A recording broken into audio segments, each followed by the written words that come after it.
La habitación 317. La habitación 317 siempre olía a desinfectante y a silencio.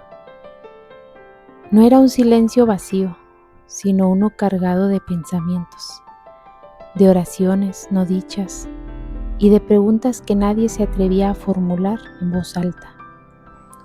Ahí yacía Julián, un hombre que durante años había sido fuerte, proveedor, guía y ahora inmóvil, con el cuerpo cansado y los ojos abiertos, mirando un techo que parecía no terminar nunca.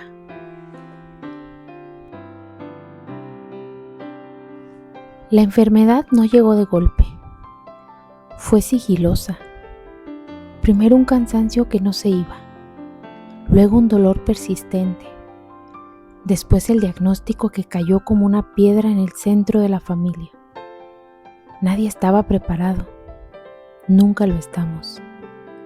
La enfermedad no solo habita en el cuerpo del enfermo, se mete en la casa, se sienta en la mesa, duerme en el sillón, acompaña las conversaciones y cambia el tono de las risas. A veces las apaga por completo.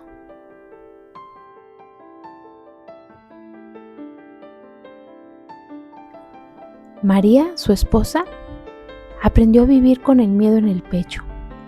Cada mañana se despertaba antes que el sol, no porque quisiera, sino porque el corazón ya estaba despierto, anticipando lo peor y esperando lo mejor al mismo tiempo.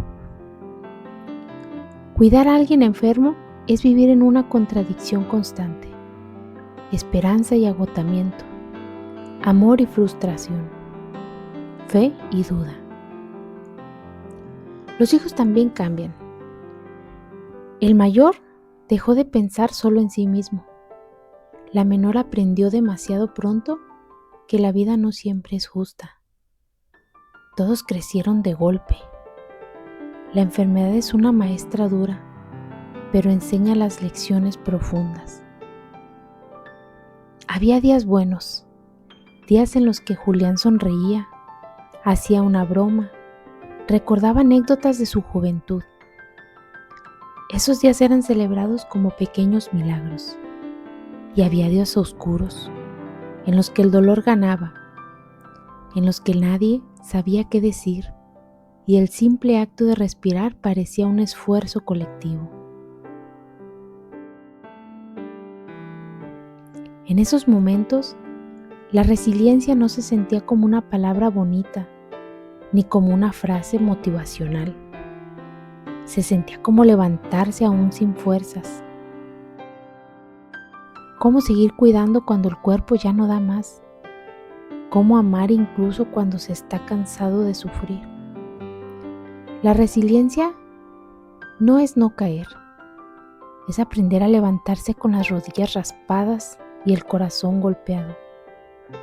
Es aceptar que hay cosas que no podemos controlar, pero sí podemos decidir cómo las atravesamos. Una noche, mientras la lluvia golpeaba la ventana del hospital, María tomó la mano de Julián. Él estaba débil, pero consciente, y con voz baja le dijo: «Nunca pensé que amar doliera tanto». Y Julián sonrió apenas y le respondió: «Duele porque importa. Si no doliera, no sería amor». Esa frase se quedó grabada en ella. La enfermedad despoja, quita rutinas, planes, seguridades, pero también revela quién se queda, quién acompaña, quién aprende a escuchar en lugar de hablar. Revela una fortaleza que no sabíamos que existía. La familia empezó a entender que no todo era curar. A veces resistir ya era una victoria. A veces estar presente era suficiente. A veces no rendirse significaba simplemente permanecer. Con el paso del tiempo, Julián mejoró un poco. No volvió a ser el mismo, pero nadie ya lo era. Y eso también fue una enseñanza. No siempre regresamos a lo que éramos.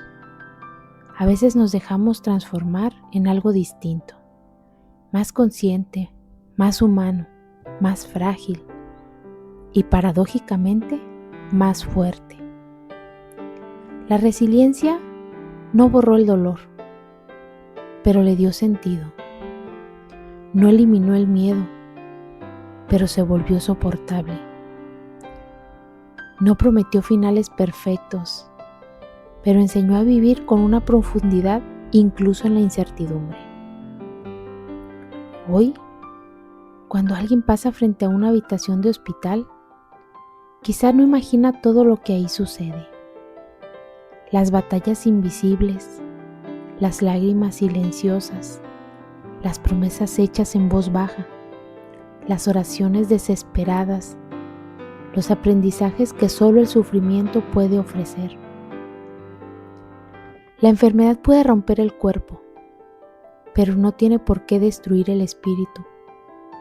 La familia unida por el dolor puede salir herida, sí, pero también más sabia, más compasiva, más consciente del valor inmenso de lo simple.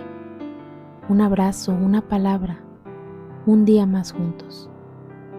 Y así, la resiliencia no se presenta como una victoria ruidosa, sino como una llama pequeña que se niega a apagarse, incluso en la noche más larga. Porque a veces, resistir ya es sanar. Y amar, aún en el dolor, es la forma más profunda de vivir.